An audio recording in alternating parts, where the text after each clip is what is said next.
সহজেই chicken roast রান্না করা যায় ঘরে কিভাবে অল্প উপকরণে, সেটাই আপনাদের সঙ্গে শেয়ার করছি। আর এই রেসিপিতে শুরুতে আমি লবণ দিয়ে মুরগির মাংসগুলোকে একটুখানি ম্যারিনেট করে রেখেছি।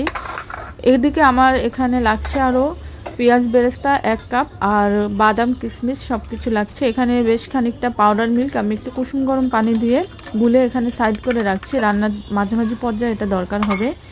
এখন আমি এখানে 1/2 কাপ পরিমাণ টক দই নিয়েছি, আর আজকে আমি রাঁধুনি মশলা দিয়ে এই চিকেন রোস্টটা তৈরি করব। তো এখানে প্যাকেট মশলাটা সম্পূর্ণ দিয়ে দিচ্ছি। আসলে পরিমাণ অনুযায়ী আপনাদের যতটুকু দরকার হবে ততটুকুই দিবেন। এখানে আমি পুরোটা দিয়ে দিলাম।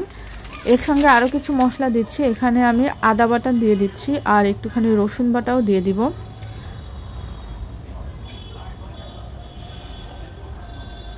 এরপর দিয়ে দিচ্ছি আমি পরিমাণ মতো মরিচের গুঁড়া। এটা দিলে একটু কালারটা সুন্দর আসে, এজন্য। আর একটু পানি দিয়ে দিলাম। এবার সব কিছু একসঙ্গে আমি মিশিয়ে নিব। এদিকে আমি পেঁয়াজ বেরেস্তা করেছিলাম ওই তেলের ভেতরেই এখন চিকেনটাকে ভেজে নিচ্ছি। আর এক একটা সাইড 2 মিনিটের বেশি ভাজার দরকার নেই। অনেক বেশি পরিমাণে ভাজলে কিন্তু রোস্টটা অনেক বেশি শক্ত হয়ে যায়, তো আমি এভাবেই করে থাকি।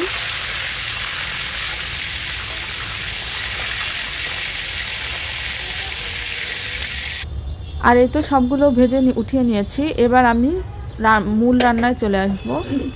এখন আমি তেল দিয়ে দিচ্ছি এর ভেতরে পরিমাণ মতো। আর ভাজা যে তেলটা ছিল ওটা কালচে হয়ে গেছে, ওটা তুলে রেখেছি, অন্য কিছু ফ্রাই করে নিব। এখন আমি পেঁয়াজ কুচি দিচ্ছি এখানে বেশ খানিকটা মতো। এটা একটু ভেজে নেব। এটা খুব বেশি ভাজার দরকার নেই, হালকা একটু ব্রাউন কালার আসলেই হবে।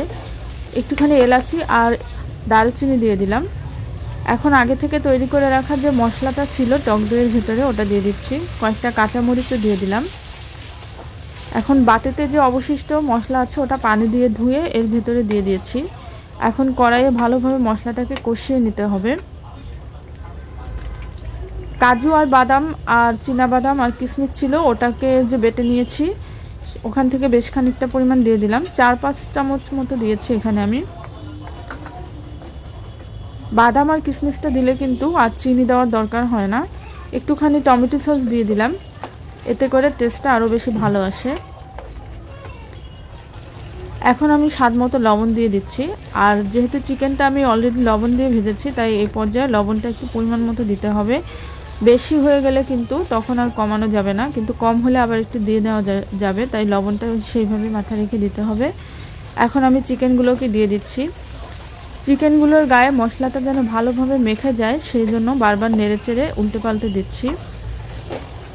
মিনিট 5 বা 10 মিনিট মতো একটুখানি নাড়াচাড়া করলে সব মশলাগুলো মাংসের গায়ে ভালোভাবে লেগে যাবে। এখন আমি যে মিল্কটা গুলে রেখেছিলাম ওটা দিয়ে দিচ্ছি। আর কোনো ধরনের পানি দেওয়ার দরকার নেই, এটাতেই পুরো রান্নাটা হয়ে যাবে। আর মুরগির মাংসটা কিন্তু রান্না হতে বেশি একটা সময় লাগে না। আর এখানে আমি সোনালী মুরগি নিয়েছিলাম, তো এটা কিন্তু অনেক তাড়াতাড়ি রান্না হয়ে যায়। এখন ঢাকনা দিয়ে ঢেকে আমি এটাকে রান্না হওয়া পর্যন্ত অপেক্ষা করব। এই পর্যায়ে আমি 2টা ডিম সিদ্ধ করেছিলাম, ওটাকেও দিয়ে দিচ্ছি। এটা আসলে অপশনাল, চাইলে কেউ না দিলেও হবে। আমি দিয়েছিলাম।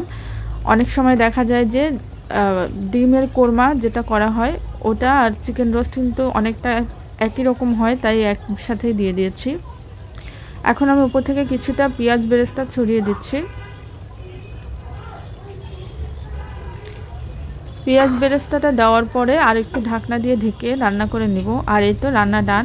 তো আজকে কিন্তু ঘরে থাকা অল্প উপকরণে কিভাবে মজা করে চিকেন রোস্ট রান্না করা যায় ওটাই আপনাদেরকে শেয়ার করলাম। তো জানাতে ভুলবেন না কেমন লাগলো।